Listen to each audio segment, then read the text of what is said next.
प्रवचनरूपी सेवेकरता निवडलेली ओवी, ज्ञानियांचे राजे, साधकाचे मायबाप, भक्ताचे शिरोमणी, अलंकापूर निवासी ज्ञानेश्वर महाराजांच्या पवित्र ज्ञानेश्वरी ग्रंथातील ओवी आज आपण या ठिकाणी चिंतना करता निवडलेली आहे।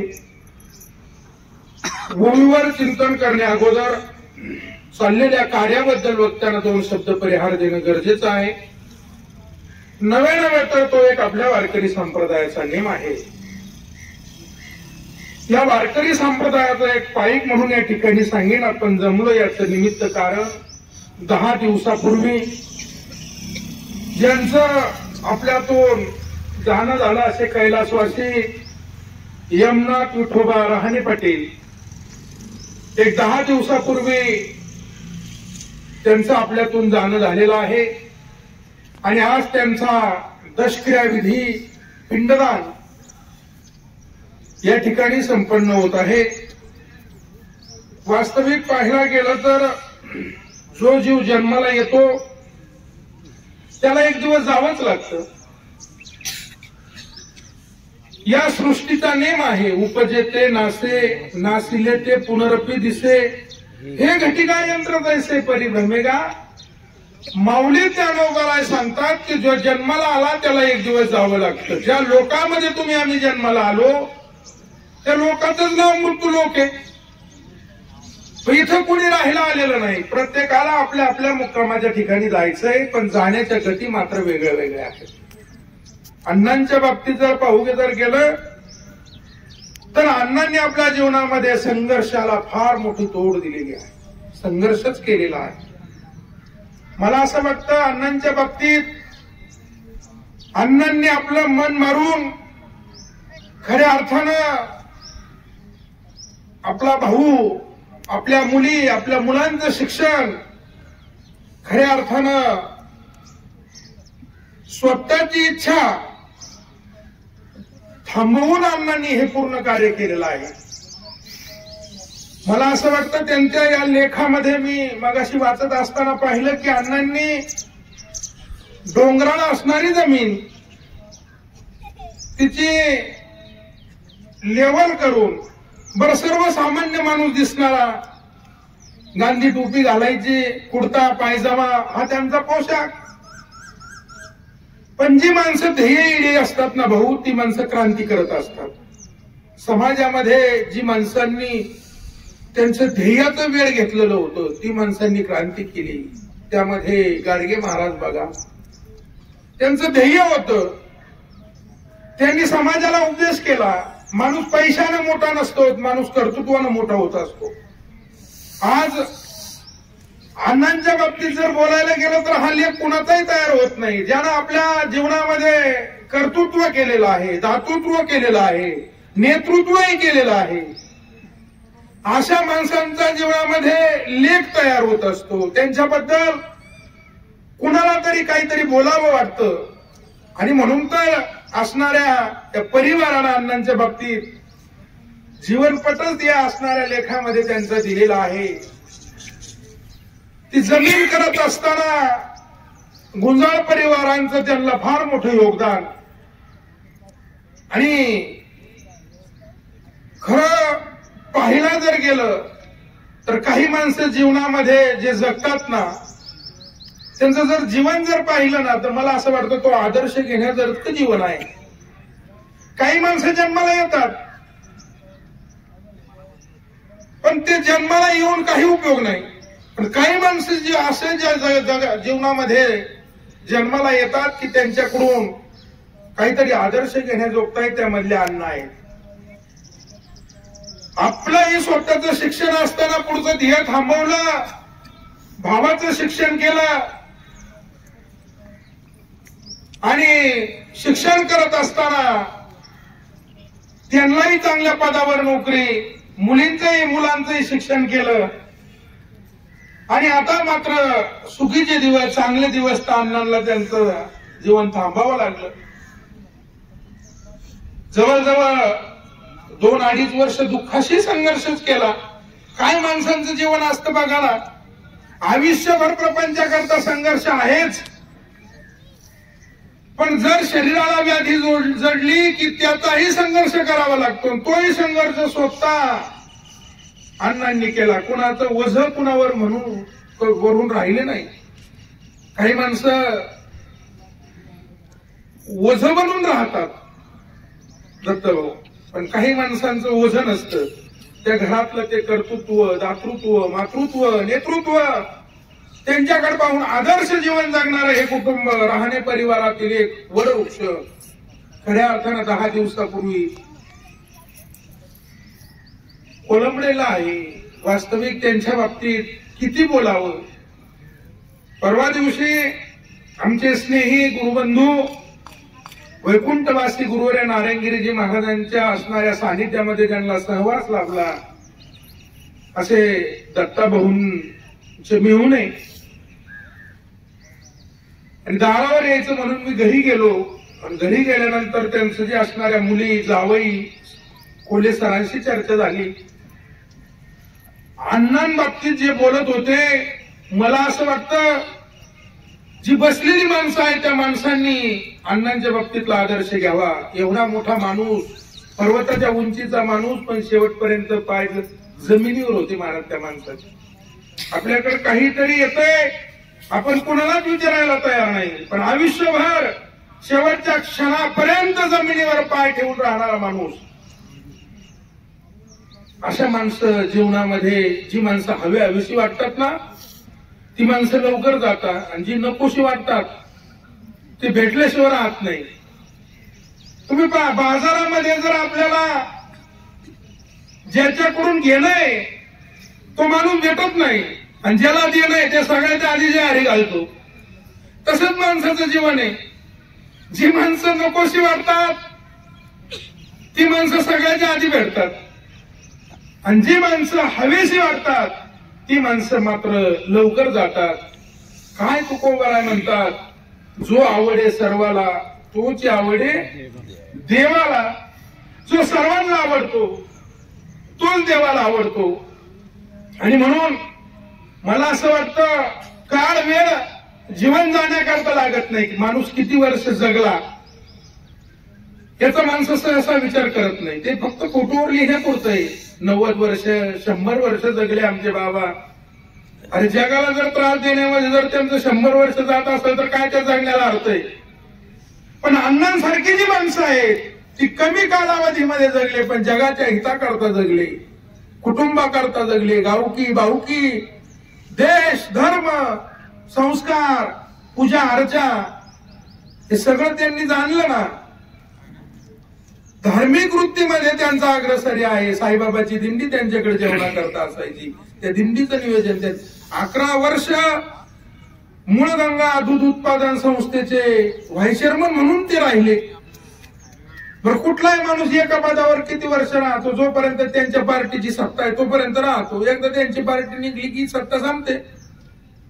पण इथं अण्णांच्या बाबतीत जर पाहायला गेलं तर 11 वर्ष व्हाईस चेअरमन पद त्यांना स्वीकारलं. का बरं? त्यांच्या कार्याची ही पोच पावती आहे. आणि म्हणून मी मगाशी बोलून गेलो, किती वर्ष जगलात याच्यापेक्षा कसं जगलात याला फार महत्व आहे. काय सांगतात आजच्या ओवीमध्ये, तो काळ अशा माणसाला घेऊन जायला दादा वेळच लागत नाही. किती वेळ लागतो? माऊली ज्ञानोबा सांगतात, काळा नळाची या तोंडी, म्हणजे त्या काळाच्या तोंडाला जर लोण्याचा गोळा लावला ना, आणि त्या काळाला जर दत्ताभाऊ सांगितलं ना की आता मुलगीला मुनी यायची, त्या मुलीला एकदा बघू द्या आणि मग वाटलं तर तुम्ही घेऊन जा. महाराज म्हटले, काळा नळाची या तोंडी घातली लोण्याची उंडी, माशी पाक पाकडे तो हे सरे. महाराज म्हणले, जशी माशीला जेवढे पंख फडफडायला वेळ लागत नाही ना, तेवढा वेळ सुद्धा देह जाण्याकरता लागत नाही. पण जर एवढा वेळ जाण्याकरता लागत नाही तर मग आपण का बरं झोपलेलो आहोत? का बरं उठायला तयार नाही? माऊली ज्ञानोबाला सांगतात, उठा जागे व्हारे आता, स्मरण करा पंढरीनाथा, भावे चरणी ठेवा माता, चुकवी व्यथा जन्माच्या.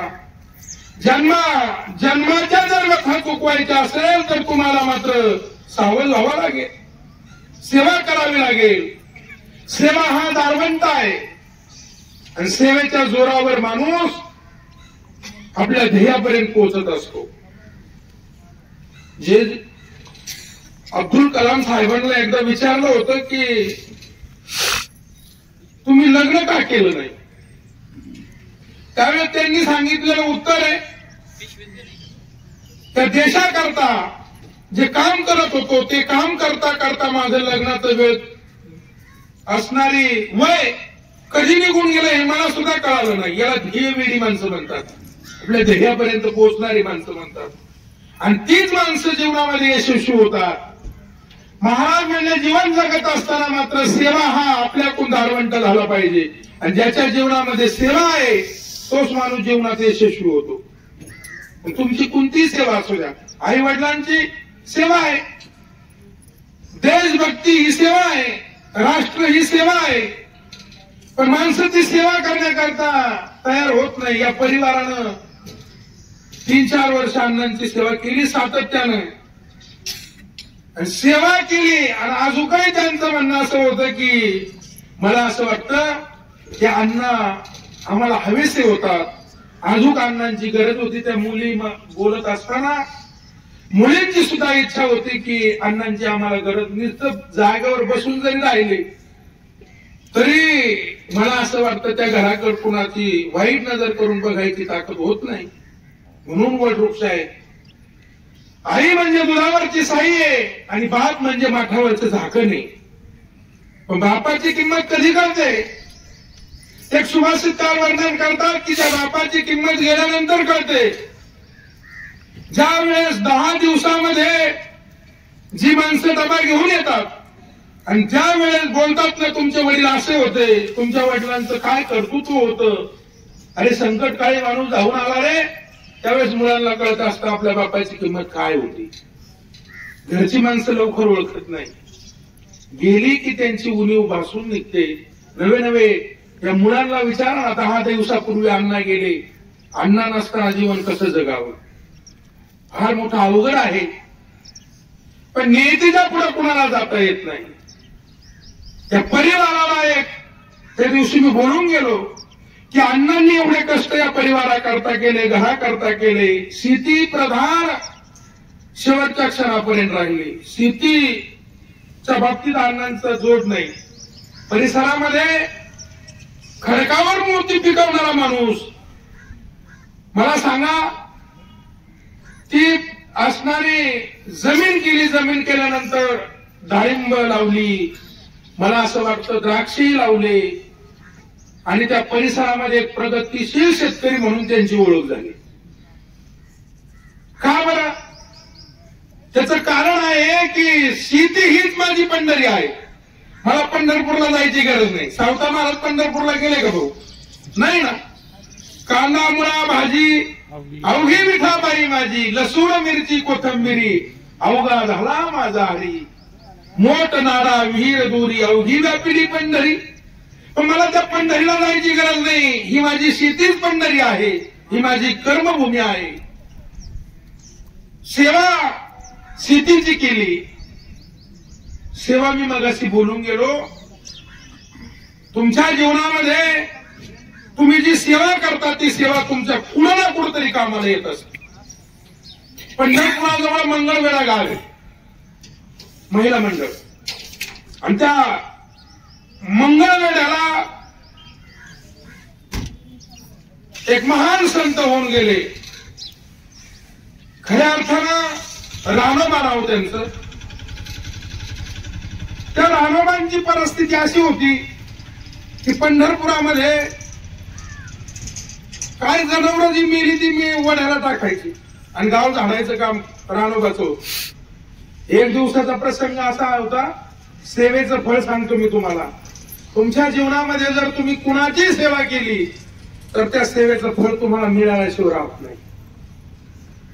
तर रानोबांच्या घरासमोर एक आंब्याचं झाड होतं. ते आंबे पिकले आणि पाठीमध्ये ते आंबे भरले आणि पांडुरंगाला घेऊन चालले. त्या आंब्याची पेटारी ती पाठी भरली, पांडुरंगाच्या मंदिरामध्ये आले. मंदिरामध्ये प्रवेश नाही. शूद्र म्हणून दरवाजाच्या बाहेर उभे राहिले. आनंद शास्त्री नावाचे ब्राह्मण होते, त्या ब्राह्मणाच्या हातामध्ये ती पाटी दिली. महाराज, माझ्या घरी आंब्याचं झाड आहे, पण आंबा खाल्ला नाही, देवाला दाखवल्याशिवाय. पूर्वीचा काळ असा होता, जे शेतीमध्ये धान्य होईल ते 25% देवाला मंदिरात आणि मग बाकीचं घरी. तर त्यांनी सांगितलं की हे आंबे खायचे, पण देवाला दिल्याशिवाय आम्हाला आंबे खाता येणार नाही. ती पाटी देवासमोर दिली. आनंद शास्त्रींनी ती पाटी पांडुरंगाच्या गाभाऱ्यामध्ये पंढरपुरामध्ये ठेवली आणि त्याच्यातून ती पाटी उघडली. त्याच्यातला एक आंबा घेतला आणि देवा पुढे ठेवायचा. तर तो आंबा उष्टा केलेला होता, चोखलेला होता, खाल्लेला होता आंबा. आंबा खाल्लेला पाहिल्याबरोबर महिला मंडळ ऐका सेवेचं फळ. त्या आनंद शास्त्रीला इतका राग आला भाऊ. त्या आनंद शास्त्रीनं सांगितलं, मूर्खा, तुला पटायला पाहिजे, देवाला उष्ट केलेलं चालतं का? त्या आंब्याकडे पाहिलं तर आंबा चोखलेला होता. रानोबानं हात जोडले आणि आनंद शास्त्रीला सांगितलं, शास्त्री, हा आंबा मी खाल्लेला नाही. हा आंबा कसा आला, कुणी चोखला हे मला माहित नाही, पण हा आंबा मी उष्ट केलेला नाही. आनंद शास्त्रीनं सांगितलं, खातो तर खातो आणि खोटं बोलतो. तेवढ्या क्षणाला हात जोडले. सत्य पुढे शहाणपणा चालत नाही. आनंद शास्त्रीने सांगितलं, मूर्खा, तू एक खाल्लेला आहे, नाही म्हणतो, खोटं बोलला, तुला शिक्षा. पांडुरंगाच्या समोर जे गरुड खांब आहे ना, आपण त्याला मिठी मारतो, त्या गरुड खांबाला बांधलं. आनंद शास्त्रीने रानो बांधला आणि तिथं बांधल्यानंतर रात्री 12 वाजता आनंद शास्त्री तिथे झोपलेले. सेवेचं फळ सांगतो मी तुम्हाला. रात्री 12 वाजता भगवान परमात्मा स्वप्नात आला. स्वप्नात येऊन सांगितलं, शास्त्री, काय करता तुम्ही? निरापराध असणारा रानोबा, त्याला बांधलं. महाराज बांधलं, त्याची चूक आहे. काय चूक केली त्यांनी? जो तो आंबा तुम्हाला मी नैवेद्य म्हणून ठेवला, तो आंबा त्यानं खाल्लेला होता, चोखलेला होता म्हणून ठेवला आणि म्हणून त्याला बांधलंय. मूर्खा, आणि आंबा त्यानं चोखला नाही, आंबा मी चोखलाय, मी खाल्लाय. पांडुरंगानं स्वतः सांगितलं, आणि हा राहिलेला आंबा माझ्या रानोबाला द्या. आता तर घामच फुटला माझा. अरे, देवानं आंबा खाल्लाय. उठले आनंद शास्त्री आणि रानोबाला बांधलं. ती बांधलेलं सोडलं आणि साष्टांग दंडवत घेतलं. सेवेचं फळ सांगतो. तेवढ्या क्षणामध्ये रानोबानं सांगितलं, मायबाप, कशा करता? माझ्या कशाला पाया पडता? नाही नाही, पाया पडावं लागेल. का? ऋषी मुनी जपी तपी संन्यासाच्या स्वप्नात नाही, माझ्या 7 पिढ्या पारमार्थ करतोय, पण देव भगवान परमात्मा माझ्या स्वप्नात नाही आला, पण तुझ्यामुळे आलाय. काय झालं? हा आंबा जो तू देवाला नैवेद्य म्हणून ठेवला ना, तो देवानं चोखलेला होता आणि राहिलेला तुला खाण्याकरता दिलाय. खळखळ खळखळ डोळ्यातून अश्रू वाहू लागले. देवा, काय जन्माची पुण्य असेल माझ्या? तुम्ही उष्ट केलेला आंबा मला खायला मिळतोय. हातात आंबा घेतला आणि आंब्याकडे पाहिलं ना, आपल्या मंडळीची आठवण आली, पत्नीची आठवण आली. माझ्या सुख दुःखामध्ये धावून येणारे, माझ्या प्रपंचामध्ये मला खांद्याला खांदा देऊन उभी राहणारी, जशा अण्णांच्या पत्नी, आमच्या भाऊंच्या भगिनी, की अण्णांच्या बाबतीत बुधाला भूल देऊन उभ्या राहिल्या. अण्णा तसे हवळ्या मनाचे आहेत, पण आत्यांचं असणारं कर्तृत्व आहे, धाडसी व्यक्तिमत्व. आत्या खरा मी आहे. मला असं वाटतं आत्यांच्या पाठीमाग खरं सेवेचं फळ होतं. सेवा करण्याची संधी मात्र अण्णांनी कमी दिली. गुंजाळ परिवारातल्या घराण्यातला संस्कार या राहणेकरी परिवारामध्ये आल्या. दोन्ही कुळाचा उद्धार केला. रानोबाच्या पत्नीचा आठवण आली त्या आंबा खाताना आणि लक्षात आलं 40 वर्ष झाले रानोबाला मूल बाळ नव्हतं आणि हा आंबा कोणी खाल्लेला आहे? देवानं. हा प्रसाद आहे. हा जर आंबा माझ्या पत्नीने जर खाल्ला, जर कदाचित तिला दिवस गेले तर पंढरीची वारी चालण्याकरता महिला मंडळ सेवेचं फळ सांगतो मी. तसाच आंबा भाऊ परण्यामध्ये बांधला रानोबानं. मजल दर मजल करत मंगळवेढ्याला आली. आईसाहेब दारामध्ये तांबरून पाणी घेऊन उभ्याच होत्या. धन्य धन्य पतिव्रता आणि तिची देवावरी सत्ता. आईसाहेब तांबरून पाणी घेऊन आल्या आणि सांगितलं, धनी एवढा उशीर आज झाला, काहीच विचारू नको, मला काय आणलं तुम्ही उपरण्यामध्ये बांधून. तो चोखलेला आंबा, खाल्लेला आंबा पाहिला. रानोबानं सांगितलं, देवानं खाल्लेला आंबा आहे, तुझी कुस उजवलेली नाही. कदाचित हा प्रसाद म्हणून जर तू सेवन केला तर ही पंढरीची वारी करण्याकरता पुढे एखादा लाल झाला तर झाला, घे आंबा खा. महाराज आवडीनं त्या बाईनं आंबा खाल्ला. कर्म धर्म संयोगानं रानोबाच्या मंडळीला दिवस गेले. 9 महिने 9 दिवस झाले बाळ जन्माला आलं. देवाचा आंबा चोखलेला खाल्ला प्रसाद म्हणून. ऐका, त्या क्षणाला मुलगा झाला आणि मुलगा झाल्यानंतर आपल्याकडे बारीच्या दिवशी सुपारी पान देऊन नाव ठेवायचं राहतं ना. म्हातारपणात मुलगा झाला, सेवेचं फळ सांगतो मी. म्हातारपणात मुलगा झाला म्हणून बाबा रानोबा नाव काय ठेवायचं. 4-2 महिला गेल्या आणि गेल्यानंतर रानोबानं सांगितलं नाव, अरे देवानं चोखलेला आंबा आहे म्हणून नाव चोखोबा ठेवा. नाव ठेवलं चोखोबा. मंगळवेढ्यात ते चोखोबा आहे, आपण दर्शन घेतो ना त्यांचं जन्माची सेवेचं फळ सांगतो. नाव ठेवलं चोखोबा. आणि चोखोबा नाव ठेवलं. दिवसा मागून दिवस गेले, चोखोबा राया मोठे होत गेले आणि रानोबाचं शरीर थकलं. पण माय बापाची सेवा ही अग्रगण्य सेवा सांगितली बरं. या सेवेचं फळ हे सामान्य फळ नाही. रानोबाची इतकी सेवा चोखोबा करू लागले, इतकी सेवा करत होते, त्या सेवेला पारावारच राहिला नाही महाराज. मी मगाशी बोलून गेलो, सेवा हा दारवंट आहे. तेवढ्या क्षणाला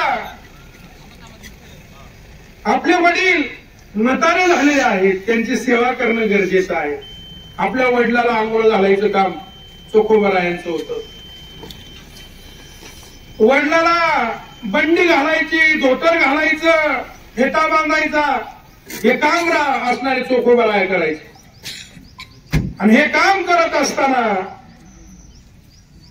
एक दिवस चोखोबराला पंढरपुरामध्ये यायचंय आणि पंढरपुरामध्ये येण्याकरता निघाले. आपल्या वडिलाला आंघोळ घातली आणि घरामध्ये आणून ठेवलं.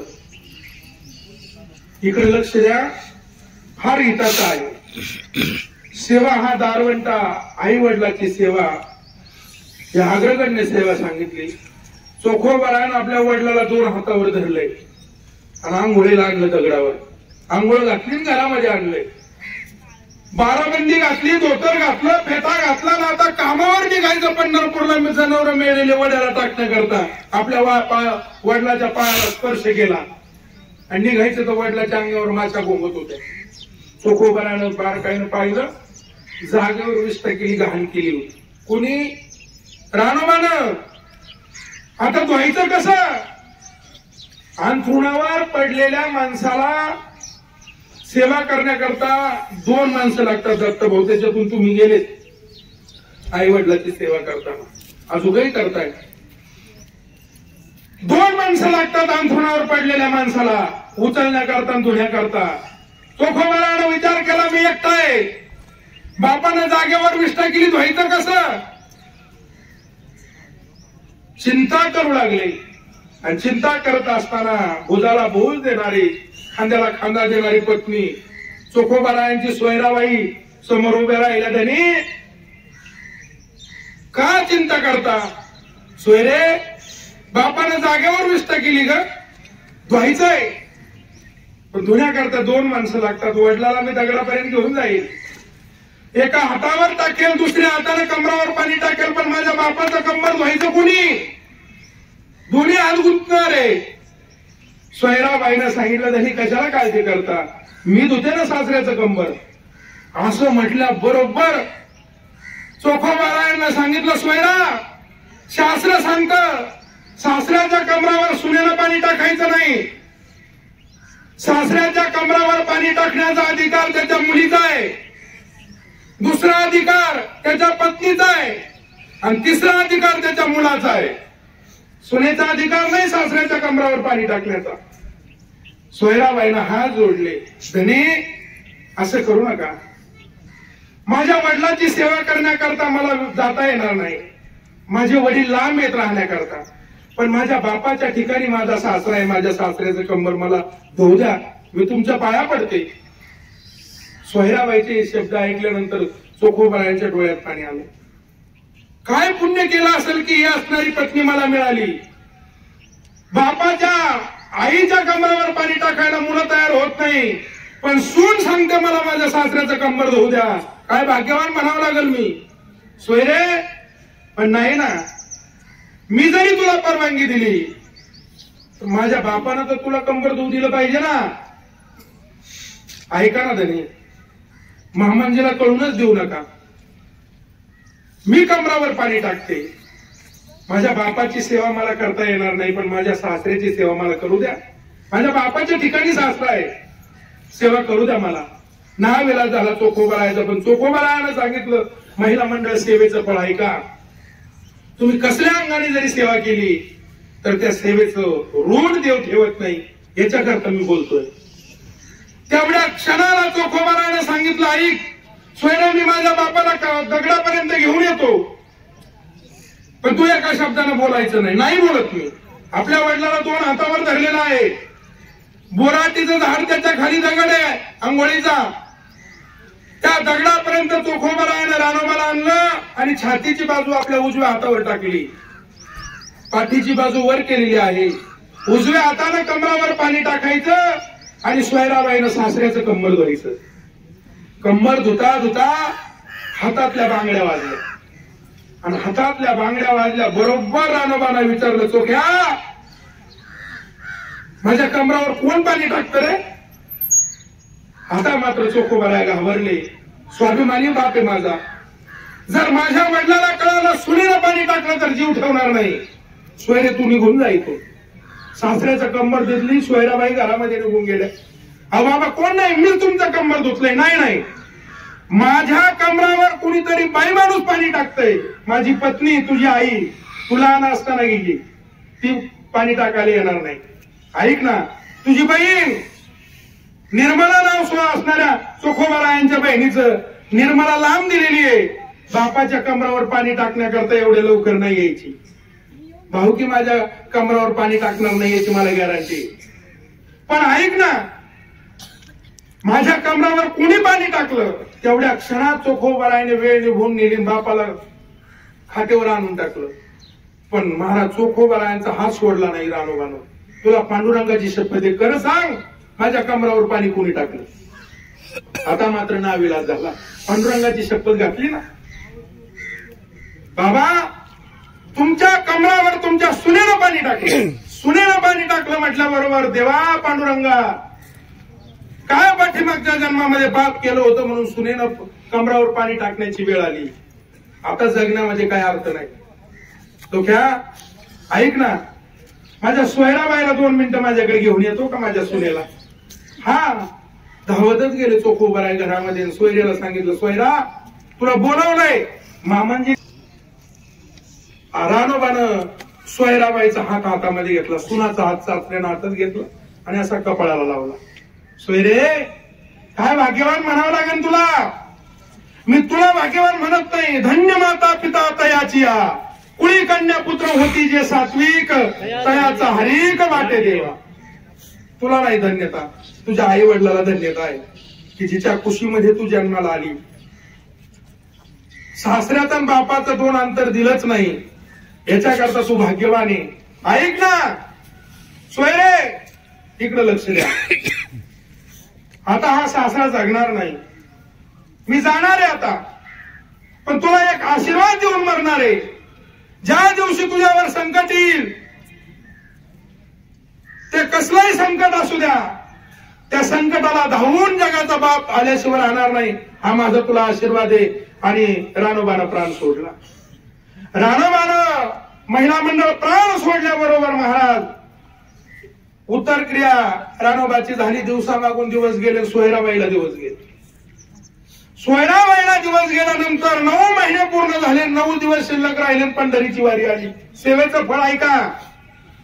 तुम्ही सेवा केल्यानंतर भगवान परमात्मा काय करतो.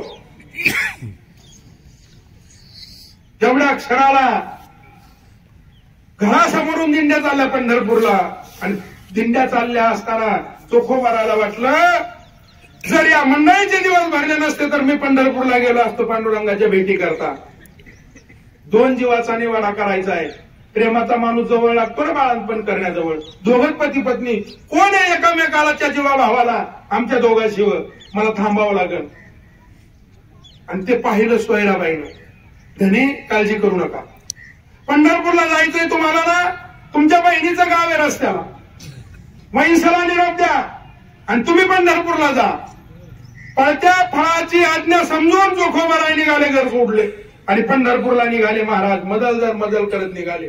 बहिणीचं गाव कधी गेलं कळालंच नाही. सेवेचं फळ आहे का? संकट तुमच्यावर नाही देवावर पडलंय. माझा भक्त भेटण्याकरता मला येतो, पण त्याच्या घरी अडचण आहे. बाळंतपण करायचंय. जगाच्या बापानं 9वारी साडी घातली, भला मोठं कुंकू लावलंय. आणि रुक्मिणी आई साहेबांना विचारलं, महाराज धनी कुठं चालले तुम्ही हे सोंग घेऊन? म्हणले भक्ता राखे पायापाशी, दुर्जनाशी संवारी. भक्ता करता निघालोय. मग भक्ता करता बाईचं रूप घ्यावं लागतं का? 9वारी साडी घातली, भला मोठं कुंकू लावलंय, एवढं मोठं कठोडं घेतलं. सोय असणाऱ्या रुक्मिणी आई साहेबाला विचार. भगवान परमात्मा म्हणतात, रुक्मिणी चोखोबाच्या मंडळीचं बाळंतपण करायचंय, मला जावं लागलं. अहो हे बाई माणसाचं काम आहे. पण भगवंताला सांगितलं जरी बाई माणसाचं काम असलं तर माझ्या भक्ता करता मला जावं लागलं. मग जे भगवान परमात्मा निघाले बाईचं रूप घेऊन आणि थेट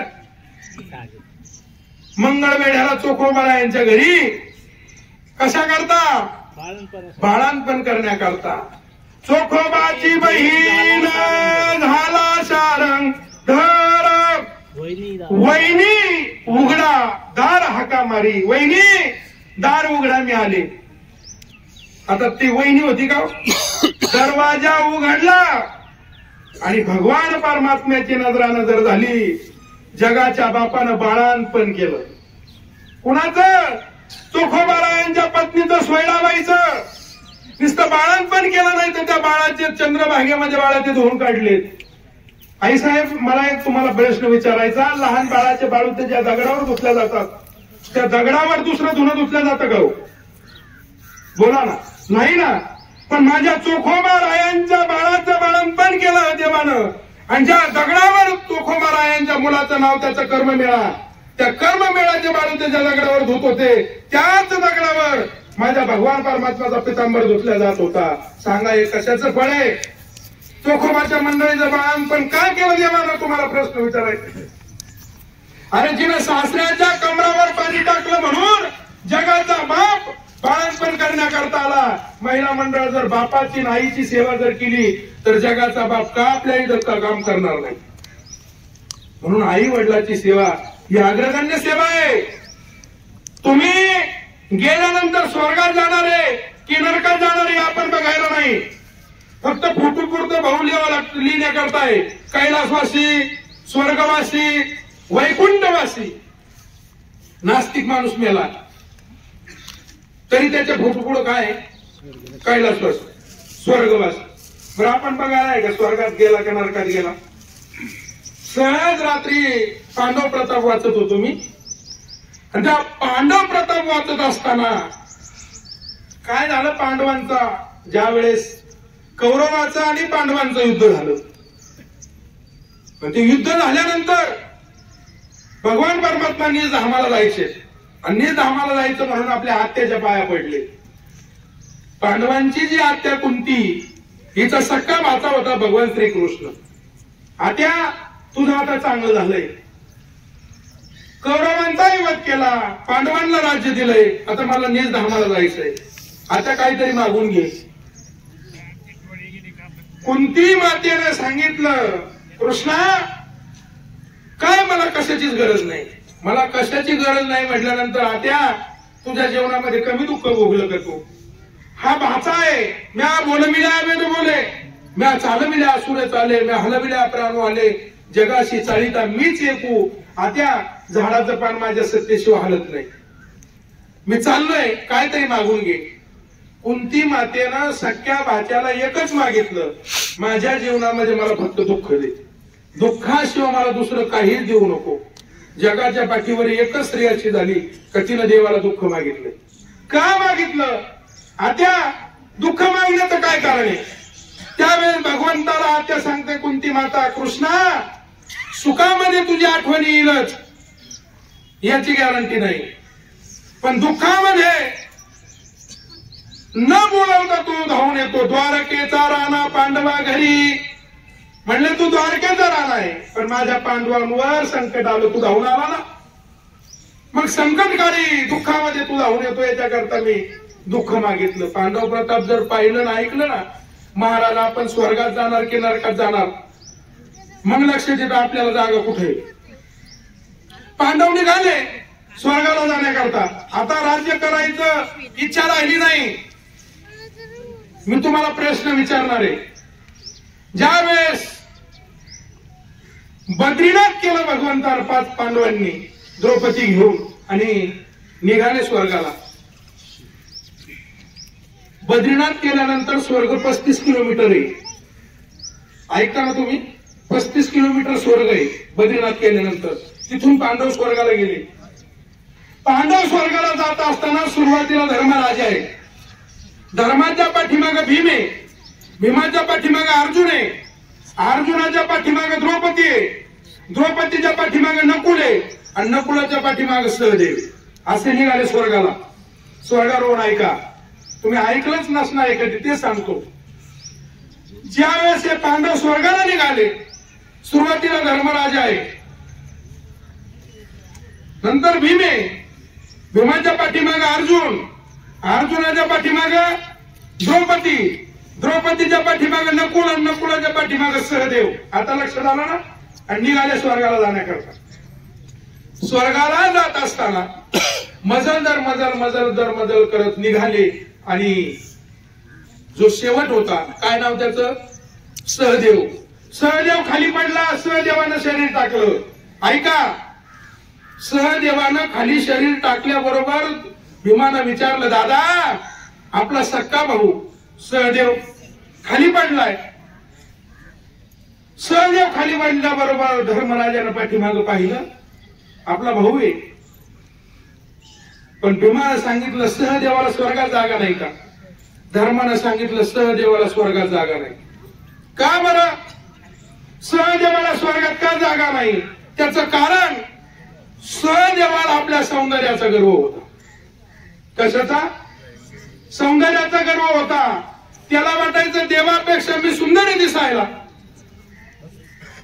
गर्व कोणताही असू द्या भाऊ, त्याला स्वर्गात जागा नाही. सहदेवाला गर्व होता की मी देवापेक्षाही सुंदर दिसायला, खरोखर होताच. लावण्य सकुमार मदनाचा पुतळा, दिव्य शशिकळा लोपलिया, असं तेच पुंज सहदेवाचं शरीर. पण अभिमान होता, गर्व होता की माझ्यासारखा सुंदर दिसायला कोणी नाही, म्हणून याला स्वर्गात जागा नाही. पडला महाराज तिथं, स्वर्गात जागा नाही, तिथं खाली पडला. आता मात्र बाकीची मंडळी निघाली स्वर्गात. मजल दर यांचा प्रवास चालू झाला. आणि प्रवास चालू असताना सहदेवाच्या पुढे कोण होतं? नकुल. नकुल खाली पडला डायरेक्ट. आणि नकुल खाली पडल्याबरोबर महाराज भीमाला विचारलं, दादा आपला भाऊ नकुल खाली पडलाय. धर्मानं पाठीमागं पाहिलं, नकुला पडलास का रे बाळा तू? दादा मला स्वर्गात जागा नाही का? म्हणले तुला स्वर्गात जागा नाही. का बरं? काय माझ्याकडून पाप घडलं म्हणून मला स्वर्गात जागा नाही? नकुलांच्या मनामध्ये अशी भावना होती. नकुल आणि सहदेव हे पांडवांचे सावत्र भाऊ होते. माद्रीचे 2 आणि कुंतीचे 3. माद्रीचा सहदेव आणि नकुल आणि कुंतीचे धर्मराजा भीम आणि अर्जुन. पण या नकुलाच्या मनामध्ये कायम अशी मनामध्ये भावना होती की हे सावत्र आहे. सावत्रपणाचा अभाव होता. नकुलाच्या मनामध्ये फक्त सावत्र नुसता सावत्रपणाचा अभाव असल्यामुळे स्वर्गात जागा नाही. ऐकता ना? मनामध्ये विचार होता की हा सावत्र भाऊ गादीवर बसला, उद्या वाटण्या जर झाल्या तर न्याय आपल्याला दिला तर बरं होईल. आपण सावत्र याचे भाऊ म्हणून स्वर्गात जागा नाही. पडला नकुल खाली. आता मात्र धर्मराजा, भीम, अर्जुन आणि द्रौपदी राहिले. प्रवास चालू झाला. स्वर्ग दिसायला लागलं आणि स्वर्ग दिसत असताना आता मात्र द्रौपदीजी शरीर टाकलं. द्रौपदी खाली पडली. द्रौपदी खाली पडल्याबरोबर धर्मानं पाहिलं, द्रौपदी पडलीस का? स्वामी मी का पडले, मला स्वर्गात का जागा नाही? भीमानं सांगितलं, धर्मा अरे ही पाताची आपली द्रौपदी आपली भारी आहे, हिला स्वर्गात का जागा नाही? ही तर देवाची बहीण आहे, कृष्णाची बहीण होती द्रौपदी, मग हिला सुद्धा स्वर्गात जागा नाही का? धर्मानं सांगितलं हिला सुद्धा स्वर्गात जागा नाही. का बरं? त्याचं कारण आहे का? द्रौपदीला विचारलं, द्रौपदी तुला स्वर्गात जागा का नाही? अशी कोणती चूक झाली तुझ्याकडून? पतिव्रता स्रोतामध्ये तर पहिला नंबर तुझा आहे. धन्य धन्य पतिव्रता, आणि तिची देवावरी सत्ता. कृष्ण तुझा भाऊ आहे, तरी तुला स्वर्गात जागा का नाही? ऐका, त्यावेळेस भीमानं विचारलं, दादा द्रौपदीला स्वर्गात जागा का नाही? तर धर्मानं सांगितलं, तिला विचार का जागा नाही. द्रौपदीला खाली मान घातली आणि द्रौपदी सांगू लागली. आणि सांगताना धर्मानं सांगितलं, थांब मी सांगतो, तू सांगू नको. का बरं तुला स्वर्गात जागा नाही? तर भीमाला धर्मराजा सांगू लागले, पाताची असताना सुद्धा, पाताची पत्नी होती ही, पातावर सारखं प्रेम करायचं सोडून अर्जुनावर हिचं कणभर प्रेम जादा होतं. हिच्याकडे न्याय नव्हता. हिनं अर्जुनावर कणभर प्रेम जादा केलं आणि हिच्याकडून एक चुकी झाली. ज्यावेळेस दासीपुत्र कर्ण आंघोळीला बसला, उघडा होता, त्यावेळेस हिच्या मनामध्ये आलं, जर हा कर्ण जर दासीपुत्र जर नसता तर याची सुद्धा मी पत्नी असते, हा सुद्धा माझा पती असता, म्हणून हिला स्वर्गात जागा नाही. द्रौपदीला स्वर्गात जागा मिळाली नाही. द्रौपदी खाली पडली. ती दोन निघाले. हे आता मात्र तिघच भाऊ राहिले, धर्मराजा, भीम आणि अर्जुन. आता स्वर्ग डोळ्याला दिसतोय. काही अंतरावर स्वर्ग राहिला आणि अर्जुनानं शरीर टाकलं. आणि अर्जुनानं शरीर टाकल्याबरोबर ऐका, अर्जुनानं भीमाला हात दिला, भीमा मला स्वर्गात का जागा नाही? दादा मला सांगता येणार नाही. धर्माला विचारावं लागेल. धर्माला हाक मारली भीमानं, दादा अरे ज्याच्या जीवावर आतापर्यंत आपण युद्ध केलं, आपण अजूनपर्यंत हार मानली नाही, या अर्जुन हा श्रेष्ठ आहे आणि शिवाय देवाचा मेवणा आहे. स्वर्गाला वशिला नाही चालत, कर्म करावं लागतं स्वर्गात जाण्याकरता. वशिल्यावरून पैशाने स्वर्ग मिळत नसतो. केले कर्म झाले त्याची भोग आले आणि उपजले मेले ऐसे किती. महाराज म्हणले, तुम्ही जसं कर्म कराल तसं तुमची पुढची गती आहे. तेवढ्या क्षणाला अर्जुनाला हात जोडले, दादा कोणतं कर्म माझ्याकडून वाईट झालं म्हणून मला स्वर्गात जागा नाही? त्या क्षणाला धर्मराजाने सांगितलं, तुला तुझ्या विद्येचा गर्व होता, धनुर्धारी होता, तुला वाटायचं मी आहे म्हणून हे 4 जण आहेत. तुझा असणारा हा गर्व, हा अभिमान, हा तुला लयाला घेऊन गेलाय. तुला याच्यामुळे स्वर्गात जागा नाही. आणि एक दिवस तुझ्याकडून अशी चुकी झाली, हा थोरल्या भावाची गचंडी धरली. धर्म होता. युद्ध करत असताना पांडव हरले आणि हरल्यानंतर धर्मराजाने सांगितलं होतं अर्जुनाला, अर्जुना जिकारी तुला मला माझा भाऊ म्हणून घ्यायची का? तुझ्यामुळे हार पत्करावी लागली. थोरल्या भावाच्या अंगावर धावून गेला हा अर्जुन, धर्मराजाची गचंडी धरली आणि नाही ते थोरल्या भावाला बोलला, थोरल्या भावाची गचंडी धरली म्हणून स्वर्गात जागा नाही. ऐकताना सर्वजण, अरे बांधावरून एकामेकाच्या डोक्यात कुऱ्हाडी घालणारी आवडत आपली. इथं थोरल्या भावाची नुसती गचंडी धरली तर स्वर्गात जागा नाही. आपण स्वर्गात जाल याची मला तर वाटतं गॅरंटी नाही. एक दिवस असं होतं, गाडगे बाबा सांगतात, वडील भाऊ बापावानी मर्जीत टाकून बोलू नको. दोघा भावाचा तंटा झाला तर सरकारात जाऊ नको. गेला तर हरकत नाही पण खोटी साक्ष देऊ नको. आई माऊली चालली रस्त्याने निंदा तिची करू नको. गाय मतारी झाली म्हणून कसाबाला देऊ नको. घरची लक्ष्मी बिना अपराधी मारू नको. शाळेमध्ये मुलं घातली लाड त्यांचा करू नको. तुकारामानं अभंग गायले खोट यांना मानू नको. अरे थोरला भाऊ बापावानी आहे आणि त्या भाऊच असणारा बापासारखा त्याची गचांडी धरली रे तू अर्जुना. तुला त्याच्यामुळे स्वर्गात जागा नाही. अर्जुनाला सुद्धा स्वर्गात जागा नाही. आता फक्त दोघच भाऊ राहिले, धर्मराजा आणि भीम. आणि स्वर्गाच्या दरवाजामध्ये उभे राहिले. मात्र आता भीमानं शरीर टाकलं. भीमाला सुद्धा स्वर्गात जागा नाही. भीमानं आपल्या भावाला विनंती केली, दादा अरे स्वर्गाच्या दरवाजामध्ये मी, का बरं मला स्वर्गात जागा नाही. धर्मराजाचे उत्तर ऐका भीमाला सांगितलेले, भीमा तुला स्वर्गात जागा नाही त्याचं एक कारण आहे. तुला भान नव्हतं कुणाचं खावं, किती खावं आणि कसं खावं. देवाचं खाऊ नये, भावाचं खाऊ नये आणि गावाचं खाऊ नये. देवाचं खाल्लं तर देवाच्या मंदिरामध्ये समोर आंधळ्या पांगळ्याचा एक विठोबा जाता. जर देवाचं खाल्लं तर भीमेच्या पात्रामध्ये, चंद्रभागेच्या वाळवंटामध्ये, त्या घाटामध्ये आपल्याला भीक मागावं लागेल देवाचं खाल्ल्यानंतर. गावाचं जर खाल्लं, मी बोलत नाही शास्त्र सांगतंय, गावाचं जर खाल्लं तर गावामध्ये डुक्कर होऊन गाव साफ करावं लागतं, म्हणून गावाचं खायचं नाही. आणि भावाचं जर खाल्लं तर भावाच्या दारात कुत्रा होऊन त्याची फेड करावी लागती, म्हणून देवाचं, गावाचं आणि भावाचं खायचं नाही. तू तर आमच्याही वाट्याचं खात होता रे. तुझ्या तर तू खातच होता, पण आमच्याही वाट्याचं तू खाल्लं रे. तुला भावाचं सुद्धा खायचं कळालं नाही, कोणाचं खावं कोणाचं नाही. याच्याकरता तुला स्वर्गात जागा नाही. आता मात्र भीमही खाली पडला. आणि भीम खाली पडल्यानंतर आता मात्र एक जण राहिला, तो म्हणजे धर्मराजा. धर्मराजानं स्वर्गामध्ये पाऊल टाकलं. आणि स्वर्गामध्ये पाऊल टाकल्याबरोबर महाराज स्वर्गामध्ये दरवाजा, नगारे तुताऱ्या वाजू लागल्या. आणि नगाऱ्या तुतारे वाजवल्या लागल्यानंतर महाराज धर्मराजाची स्वर्गामधून मिरवणूक निघाली.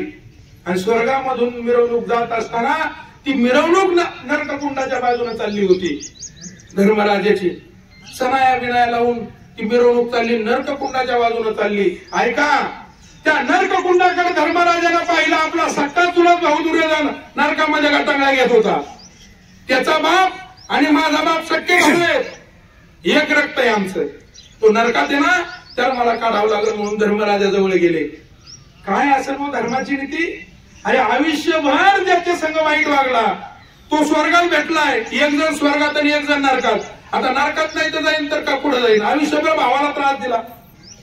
सुईच्या टोकावर जर एवढी माती बसणार नाही, एवढी जमीन देणार नाही, हे कुणाचं वाक्य आहे. हे दुर्योधनाचं आहे, म्हणून तो नरकात आहे. पण धर्मराजाकडे न्याय होता. आपलाच भाऊ आहे, सक्का चुलत भाऊ, एक रक्त आहे आपलं, म्हणून जवळ गेले धर्मराजाच्या. धर्मराजा आणि दुर्योधनाला असा हात दिला नरकातून बाहेर काढण्याकरता. नरकातून बाहेर काढण्याकरता हात दिल्याबरोबर धर्मराजाचा अंगठाच नरकात गळाला. उजव्या हाताचा अंगठा नरकात गळाला. अंगठा नरकात गळाला. कुणी पाहतो काय म्हणून पाठीमागं पाहिलं तर पाठीमाग जगाचा बाप उभाच होता, भगवान श्रीकृष्ण. धर्माला विचारलं, कृष्णा कधी आला. म्हणले अंगठा गळाला तेव्हाच आलो. पण धर्मराजानं विचारलं, मी धर्म आहे, माझ्या पायाखाली मुंगी मिली नाही, माझा अंगठा नरकात का गळाला, हा मला तुला प्रश्न विचारायचा आहे. शरीराचा एक भाग का होईना पण नरकात गेला ना, मग हे जाण्याचं काय कारण आहे, याचं मला उत्तर दे देवा. भगवान श्रीकृष्णाने सांगितलं, धर्मा उभ्या आयुष्यात तू एकदा खोटं बोलला रे, ते बी अर्धच खोटं बोलला, पूर्ण पण नाही. काय बोलला. कुरुक्षेत्रावर युद्ध चालू होतं आणि ते युद्ध चालू असताना अश्वत्थामा मेला. हे वाक्य कुणाचं होतं. धर्मराजाचं होतं. मग तो हत्ती का मुलगा हे मात्र सांगितलं नाही. अर्धच खोटं बोलला. डायरेक्टर अर्ध खोटं बोलल्यामुळं धर्मराजाचा अंगठा नरकात गळाला. दत्तभाऊ अर्ध खोटं बोलल्याचा जर अंगठा नरकात गळतो, आपलं काय काय गळेलो नरकात. घाम फुटतोय, हे नुसतं फुटून लिहिण्या पुरतोय. स्वर्गवासी, कैलासवासी, वैकुंठवासी जागा नाही आपल्याला. त्या पांडवांचा जर विचार केला तर वैकुंठवासी गुरुवारी नारायणगिरीजी महाराज म्हणायचे, स्वर्गात गेला माणूस, मेलेला माणूस स्वर्गात जातो की नरकात जातो त्याच्या अंत्यविधीच्या दिवशी कळतं. नारायणगिरीजी महाराजांचं वाक्य आहे. मी बोलत नाही माझ्या मनानं. तू महाराज सांगा ना, मेलेला माणूस स्वर्गात गेला की नरकात गेला कसं कळतं. एवढं सांगतो सेवा आटपून घेतो. बाबा म्हणायचे 15 वर्ष हिमालयामध्ये एका साधूने तपश्चर्या केली. 15 वर्ष. आणि 15 वर्ष हिमालयामध्ये तपश्चर्या करून तो साधू घरी आला. आणि घरी आल्यानंतर गावामध्ये प्रवेश करायचा तर गावाच्या बाहेर एका वेशीचं घर होतं, गणिकेचं घर होतं. आणि साधूला तहान लागली म्हणून तो साधू त्या गणिकेच्या घरी, वेशीच्या घरी पाणी पिण्याकरता गेला. मेलेला माणूस स्वर्गात गेला की नरकात गेला कधी कळतं त्याच्या अंतविधीच्या दिवशी, ते सांगतो मी तुम्हाला. करता गेली आणि साधूच्या हातामध्ये द्यायचं तर तेवढ्या क्षणामध्ये तिच्या इथं धुण्या भांड्याचं काम करणारी मोलकरीण आली. त्या मोलकरीने सांगितलं, बाईसाहेब आपल्या गावातलं वाणी वारलाय. गावातला वाणी वारला म्हटल्याबरोबर त्या वेश्येनं गणिकेनं सांगितलं, जा स्वर्गात गेला की नरकात गेला तो बघून. साधूला घामच फुटला महाराज. अरे 15 वर्ष तपश्चर्या केली, हिमालयामध्ये एका पायावर राहिलो, मेलेला माणूस स्वर्गात गेला की नरकात गेला मला आज काही कळलं नाही. पण ही देह विकून प्रपंच करणारी स्त्री, तिच्या इथं धुण्या भांड्याचं काम करणारी बाई, आणि तिला आता हा वाणी स्वर्गात गेला की नरकात गेला कसं करणार. असं म्हटल्याबरोबर त्या साधून हातातला तांब्या खाली ठेवला दत्तभाऊ आणि हात जोडले. पुन्हा पुढं नारायणगिरीजी महाराज म्हणायचे, त्या वेश्येपुढे साधून हात जोडले आणि त्या वेश्याला विनंती करू लागले, बाई आता मला तहान पुकारली, पाणी प्यायची वाचलं नाही का. या आता तुझ्या इथं धुण्या भांड्याचं काम करणारी मोलकरीण आली, तिनं सांगितलं गावातला वाणी वारलाय, आणि तू एका मिनिटात सांगितलं स्वर्गात गेला की नरकात गेला बघून कसं कळतं. त्या वेश्येनं उत्तर दिलेलं आहे का. त्या वेश्येने सांगितलं, महाराज याच्या करता ज्ञानेश्वरीच्या पारायण करायची गरज नाही, बाऱ्या करायची गरज नाही. मग याच्या करता आता जी असणारी धुण्या भांड्याचं काम करणारी जी मोलकरीण ती अंतविधीला जाणार आहे. आणि अंतविधीला गेल्यानंतर आपण सर्वजण जातोय कुणाच्या ना कुणाच्या अंतविधीला. अंतविधीला गेल्यानंतर गेलेल्या माणसाच्या प्रॉपर्टीची चर्चा करतात की त्याच्या वागणुकीची, त्याच्या वागण्याची. काय भला माणूस होता रे, देवासारखा माणूस होता, आम्हालाच्या उंचीचा माणूस होता, ही त्याच्या गुणाची चर्चा होत असते. त्या गणिकेने सांगितलं, ही दुनिया वाण्याचं काम करणारी मोलकरीण आता वाण्याच्या अंतविधीला जाणार.